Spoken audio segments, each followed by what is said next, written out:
अस्सलाम वालेकुम, welcome back to my channel. उम्मीद करती हूँ कि आप सब ठीक होंगे और मैं आज आप लोगों के लिए एक बहुत ही ज़बरदस्त सी वीडियो जो है वो लेकर आई हूँ। मैंने अपने चैनल पर वीडियो अपलोड कर दी थी, लेकिन सोचा आपके साथ कुछ मैं इस वीडियो का रिव्यू भी शेयर करूँ कि आखिरकार सहर हयात अब जो है वाईटी पर आकर क्यों अपनी जो डाइवोर्स है उसका जो है पोल खोल रही है।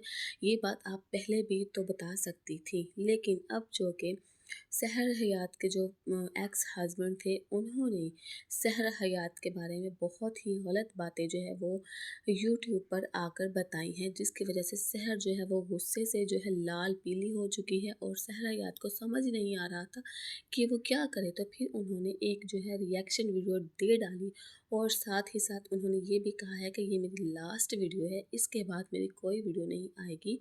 और समी से उन्होंने बाकायदा उन्होंने एक जो रिक्वेस्ट समझ लें, रिक्वेस्ट के तौर पर उन्होंने समी को कहा है कि समी आज के बाद मुझे और मेरे पेरेंट्स के बारे में किसी किस्म की भी बात जो है वो वाईटी पर नहीं करनी।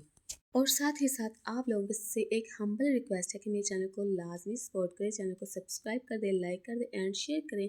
मैं वीडियोस जो है वो आप लोगों के लिए ही बनाती हूँ। आप लोग मुझे अगर लाइक करेंगे, सब्सक्राइब करेंगे तो मेरी जो मोटिवेशन है वो बढ़ जाती है और फिर मेरा मज़ीद दिल करता है कि मैं वाईटी पर काम करूँ। जब आप लोग किसी की मेहनत को सराहते हो तो फिर जो अगला बंदा है उसका दिल करता है कि वाकई जो है वो काम किया जाए, क्योंकि कुछ ना कुछ ऑडियंस है जो मुझे भी देखती है। तो कहते हैं ना, कतरे कतरे से दरिया बनता है। तो मैंने भी ये अपना जो एक कारवा है इसको मैंने स्टार्ट किया है। मैंने बहुत से लोगों को ना देखा भी, मैं मेरे अंदर भी ना मोटिवेशन जो है लोगों को देखकर हिम्मत बंधी। मैंने भी सोचा कि क्यों ना एक हाउसवाइफ भी होकर जैसे लोग अर्न कर रही हैं, अपने छोटे छोटे अखराजात जो हैं वो पूरे कर रही हैं, तो क्यों ना मैं भी वाईटी पर आऊँ और अपना जो है एक अलग से एक अपनी पहचान बनाऊँ और अपने लिए कुछ ना कुछ करूँ। क्योंकि ज़ाहिर बात है, जब हम लोग मेहनत करते हैं तो उसका सिला हमें अल्लाह ताला ज़रूर देते हैं। और हर चीज़ जो है हमें बनी बनाई थाली में नहीं मिलती, पहले मेहनत करनी पड़ती है, आइडियाज़ जो हैं उसे डेवलप करना पड़ता है, मेहनत करनी पड़ती है। उसके बाद जाकर अल्लाह ताला जो है वो हमें हमारी मेहनत का फल देते हैं।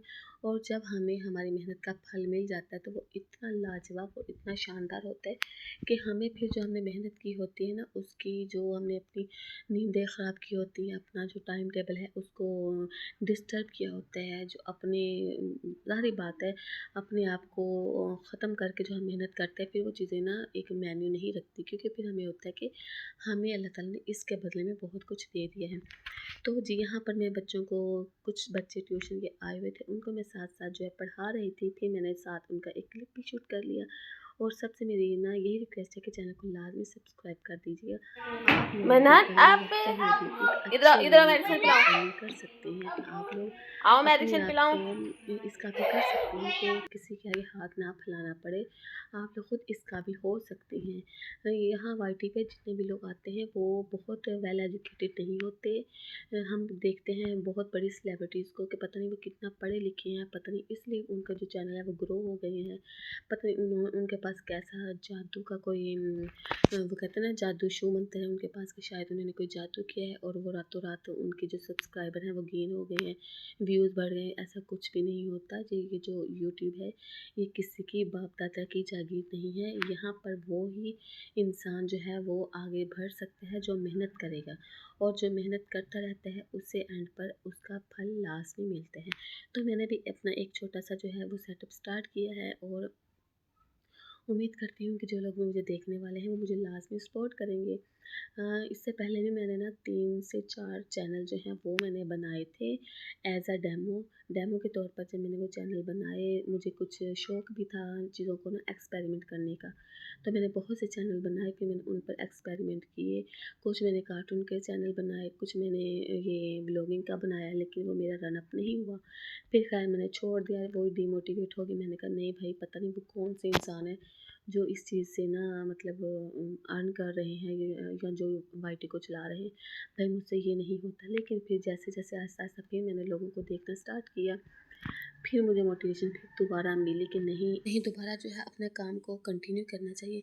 यहाँ देखिए सहर हयात है जो है वो अपना जो पहले तो उनकी शादी को तकरीबन 3 अरसा जो है उन्होंने अपने हस्बैंड के साथ गुजारा, लेकिन उन्होंने अपने घर की किसी भी किस्म को बात को उन्होंने बाहर वाइटी पर नहीं शो ऑफ किया। उन्होंने बताया कि मैंने कभी भी मीडिया पर आकर अपनी लाइफ के बारे में कभी भी नहीं बताया कि मेरी शादी के बाद लाइफ कैसी है। लेकिन समी जो है यहाँ पर मुझे उन्होंने पूरी वाइटी पे आके मुझे गंदा किया। उन्होंने कहा कि ये टिकटॉकर थी, ये नाचने वाली थी, इसकी कोई इज्जत नहीं थी।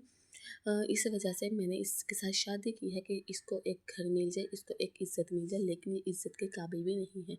ये चीज़ें सुन के ना बहुत दुख होता है। हम लोग जो सेलिब्रिटी है इनकी ना लाइफ को, इनकी ज़िंदगी को, इनके रहन सहन को हम लोग सोचते हैं कि पता नहीं इनकी लाइफ में कोई दुख नहीं है, कोई परेशानी नहीं है, इन्हें किसी किस्म की कोई तकलीफ़ नहीं है, या इनके पास पैसा है तो पता नहीं ये अपनी लाइफ जो अपने सेट माइंड सेट के साथ ये अपनी लाइफ को गुजारते हैं। लेकिन ऐसा बिल्कुल नहीं होता। कहते हैं ना हर चमकने वाली चीज़ सोना नहीं होती, तो बेसिकली इनकी भी लाइफ ऐसी ही होती है कि हर चमकने वाली चीज़ सोना नहीं होती, क्योंकि वाईटी की पे जो दुनिया है ये बिल्कुल फेक दुनिया है।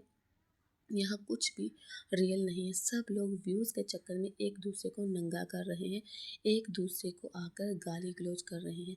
रजब भट्ट का अभी जो सोशल मीडिया पे अभी जो इनके प्रोपेगेंडा है वो अभी चल ही रहा है कि यहाँ पर सहर हयात का भी एक नया ही जो लफड़ा है समझ लो वो वाईटी पर आ गया है, जिसकी वजह से अब लोग जो है वो रजब को अब जो रजब के जो व्यूज़ है वो मोस्टली कम हो गए होंगे, क्योंकि अब सहर हयात की तरफ लोगों का रुझान बढ़ गया है।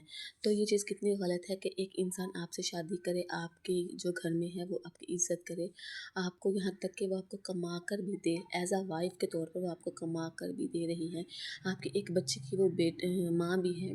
उसके बावजूद आप वाईटी पे आके फिर दोबारा जब देखो वही गड़े मुर्दे उखाड़ने वाली बात है कि जब आपने इतने साल शादी की, मतलब उनका बताना है कि तकरीबन 1 साल 9 मंथ शायद इतना हो गए इनकी तलाक को, लेकिन अब आप आके वाईटी पे क्यों अपने आप को गंदा कर रहे हो?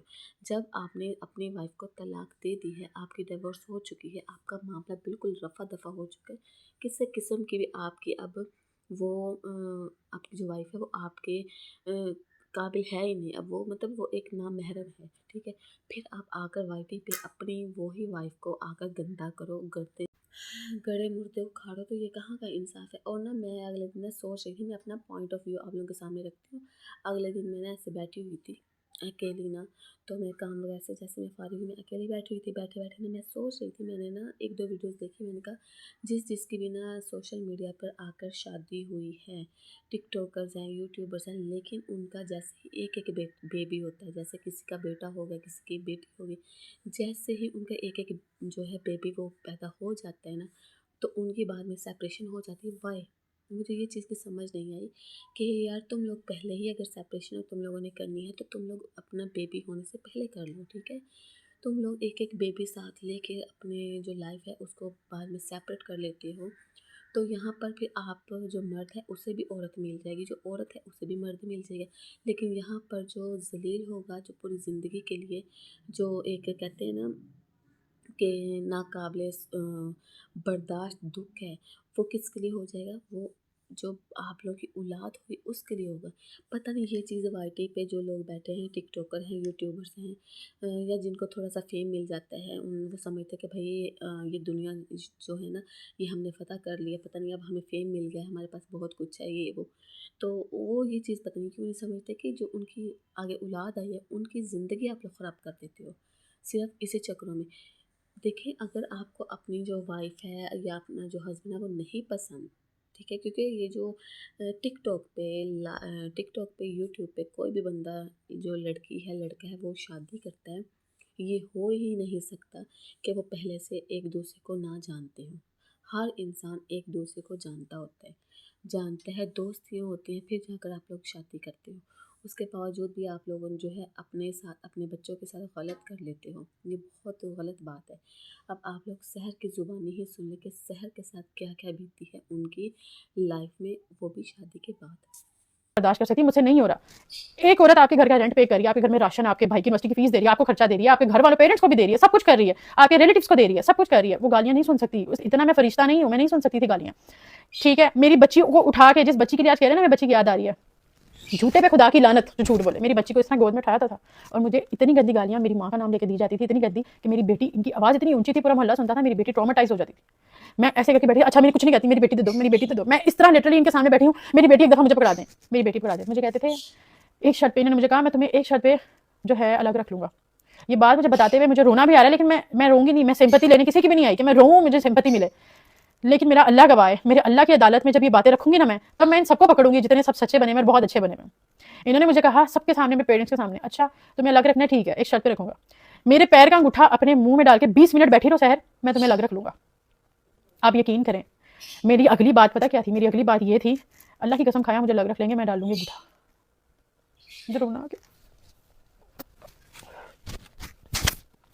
मैं यहाँ पे किसी की भी सिंपैथी लेने नहीं आई, मैं बिल्कुल भी नहीं चाहती थी कि मैं यहाँ पे बैठकर रोऊं, लेकिन बातें ऐसी है कि जब मैं बता रही हूँ तो मेरे अंदर इतना जिगरा नहीं है कि मैं यहाँ पर चुप करके बैठ के वो बातें बता सकूँ। मैंने इनके पेरेंट्स के सामने कहा मैं अंगूठा डाल के बैठ जाती हूँ, आप मुझे अलग घर में रख लेंगे। अलग घर में रहने का मकसद ये था, मैं इनको पेरेंट्स से दूर कर रही हूँ। और मुझे बहुत ज्यादा गंदी गालियाँ निकालते थे और इन्होंने मुझे इतना ज्यादा डराया हुआ था, हम तुमसे बच्ची छीन लेंगे, बच्ची में से बच्ची खींच के बाहर ले जाते थे। और ये जो कह रही मैंने पुलिस बुलाई थी, इन्होंने मुझ पर हाथ उठाया। इन्होंने क्या हुआ, ये जो कह रहे हैं कि बर्थडे पर माँ स्टेज पर चढ़ी तो उसने मुझे खुला ले लिया। आप खुद भी समझदार हैं, एक माँ स्टेज पर चढ़ के उस बात से खुला ले लूंगी, इतनी सी बात से मैं खुला ले लूंगी। इस बात पे हमारी लड़ाई हुई थी कि मेरा था कि ये बात सच्ची है। मैंने इनको कहा था कि इनको पेरेंट्स को कि मैंने अपनी बेटी का इवेंट है, मैंने और आपने केक कट करना है, हमारी मेमोरी क्रिएट करनी है हमने। इन्होंने सबके सामने मेरे से बदतमीजी की। मैंने कहा सब देख रहे हैं, तो इन्होंने गाली देके कहा मेरे उसको भी मेरे इधर पे मुझे फर्क नहीं पड़ता, मैं ज्यादा बात नहीं मैं बता सकती, मुझे फर्क नहीं पड़ता। इन्होंने गाली देके कहा। हमारी केक कटिंग होगी, हम घर गए, हमने खुशी खुशी गिफ्ट्स ओपन किए, खुशी खुशी हमने गिफ्ट्स ओपन किए, हम लोग सो गए। सुबह मैं सोई हुई हूँ, ये इधर रूम में सो रहे थे, मैं टीवी लॉन्च में सो रही थी। मैं सुबह सोई हूँ, ये सुबह उठ गए थे। मेरी एक दोस्त की होगी मदर की डेथ, 12 बजे मेरी फैमिली में से इनको कॉल किया कि उनकी डेथ हो गई है ना, उसकी दोस्त की मदर की डेथ हो गई है, तो उसको बता दो। तो इन्होंने आगे से कहा हम अभी सो रहे हैं, जब उठेंगे तो बता देंगे, ठीक है, हमारी नींद पूरी नहीं है। मैं शाम को सो के उठी क्योंकि मैं 9 बजे सोई थी। मैं शाम को सो के उठी, इन्होंने मुझे तभी नहीं बताया, टॉयलेट गया, उन्होंने कहा मुझे नाश्ता बना के दो, मैं इनकी चीज़ों में लगी हुई हूँ। मेरी मामा की मुझे कॉल आती है कि तुम्हें पता है उनकी डेथ हो गई, उनका जनाजा भी दफना दिया। मैंने समी को, मैंने कहा मुझे क्यों नहीं बताया? मैंने कहा मैंने समी को बता दिया। मैंने समी से पूछा, समी ने कहा आगे से तो बस ठीक है, हमारी नींद पूरी नहीं थी, मैंने नहीं बताया। और क्या करना था तुमने जनाजे पे जाके? हॉस्पिटल से तो हो आए थे हम। मैंने कहा समी किसी की माँ है, तो समी के ला इलाहा इल्लल्लाह मोहम्मद रसूलुल्लाह आगे से अल्फाज थे, तेरी माँ तो नहीं ना मरी, तेरी मरी होती मैं तुझे ले जाता। इस बात से हमारी लड़ाई शुरू हुई थी। इनके केक कटिंग की बात से हमारी लड़ाई शुरू नहीं हुई थी। पीछे इतनी सारी बातें लेके मैं साथ चल रही थी। उस दिन मैं भर गई थी कि पहले मेरी माँ बाप को गालियां दी जाती थी, तुम्हारे बाप भाई खुश रहे हैं, तुम ये हो तुम वो, तुम लोगों ने कभी मर्द नहीं देखे, तुम्हारी जिंदगी पहले थे वो भी खुश रहे थे, तुम्हें मर्द मैं मिला हूँ, मर्द मैं हूँ, इस तरह की बातें करते थे। वो सब कुछ भरा हुआ था अंदर। इन्होंने कहते तुम्हारी माँ नहीं मरी, हमारे पास माँ, ये माँ के बारे में आप बात कर रहे हो, अपनी माँ की स्टेज से ना उतरे, आप इस पर मुझे जलील कर रहे हो और दूसरे की माँ को आप कह रहे हो तुम्हारी माँ तो नहीं ना मरी। इस बात में हमारी बहस हुई। समी ने मुझे गालियां दी, तुमसे किसी ने शादी नहीं करनी थी, जिसे किसी ने नहीं करनी थी उससे मैंने कर ली। ये और इसके फादर थे घर में, मामा और इसके भाई थे। इसके फादर ने, इसने मुझे इतना जलील किया, इतना जलील किया। इसके फादर मेरे फेस के इतने पास आ गए, इतने पास, चुप कर जा तेन खुदा दा वास्ता, ऐसे बोल रहे थे। अल्लाह की कसम मैं अभी भी बहुत कम लहजे में बात कर रही हूँ, चुप कर जा, इधर इतने पास आके। समी ने कहा पापा पीछे हट जाओ, इस तरह की जो होती है ना गलत केस डाल देती है। मैं बहुत ज्यादा रोई। समी ने, मैं समियों का मैंने जाना है, समी ने मुझे आयरा छीनी, मैंने कहा मुझे आयरा दो। समी ने मुझ पर हाथ उठाया। अब ये सारी बातें जो है ना, ये अब मैं आप लोगों को खुल के बता रही हूँ। मैं इसलिए बता रही हूँ क्योंकि मैं पागल नहीं हूँ, मैं भी एक औरत हूँ, अपनी बच्ची लेके मैंने सारी जिंदगी अकेले सर्वाइव करना है, उसके साथ इतना आसान नहीं होता। समी के फादर ने, समी ने मुझसे मेरी बेटी को छीन लिया। मैंने फिर पुलिस को कॉल की कि मेरे शोहर मुझसे बदतमीजी कर रहा है, इसने मुझ पर हाथ उठाया, मैंने अपने घर जाना है, मेरी बच्ची नहीं दे रहा बस। और मैंने पुलिस को कुछ भी नहीं कहा। इसके फादर ने कहा जिस मर्जी को बुलाओ, हम नहीं डरते किसी से, SHO को बुलाओ, SSP को बुलाओ, जिस मर्जी को बुलाओ, हम किसी से नहीं डरते। पुलिस वाले आए, समी अंदर आया, मैंने कहा दुआ करिए मुझे हथकड़ियां लगा के लेके जाए। अगर ये मुझे हथकड़ियां लगा के ले गए ना, तुम्हें मैं अपने प्यो का नहीं, मैंने तुम्हें थानों में कचहरियों में तुम्हें घसीटा ना, तुम्हें नंगा ना कर दिया और तुम्हें सोशल मीडिया पे ऐसा बदनाम करूंगा, तो पहले ही मशहूर जमाना बदनाम है। ये सभी के अल्फाज थे। समी ने जाके पुलिस वालों को कोई बादशाह की, मुझे नहीं पता उनको क्या किया। पुलिस वाले अंदर आए, कोई बात भी नहीं हुई। आप एमी मियाँ बीवी की आपस में लड़ाई हुई, इतनी बात हो गई तो आपने एमी फोन करके झूठ बोल दिया। अब वो मर्द थे, इतने सारे खड़े हुए हैं, 4 पुलिस वाले खड़े थे।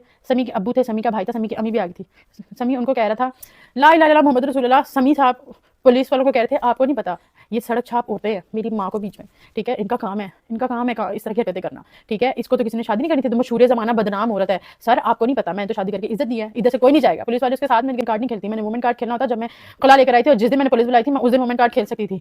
ये खेलते हैं बहुत ज्यादा बेचारा समी कार्ड, मैं नहीं खेलती वुमेन कार्ड। मेरी मदर ने पुलिस पे दोबारा 15 पे कॉल की कि इस तरह पुलिस मेरी बच्ची ने बुलाई, फिर भी उसकी बेटी उसको देके जाने नहीं दे रहे, और ला इलाहा इल्लल्लाह मोहम्मद रसूलुल्लाह झूठ बोल रहे हैं कि इसके घर की एक खातून आई, मेरी मामा मुझे लेने आई थी, और क्लियरली कह रहे हैं कि इसके घर की बहनें नहीं है, लेकिन इनके घर की खातून है, बहनें नहीं है। लोगों ने नीचे मेरी माँ को गालियां लिखी हुई है कि इसकी माँ वो कर रही है, घर खराब कर रही है।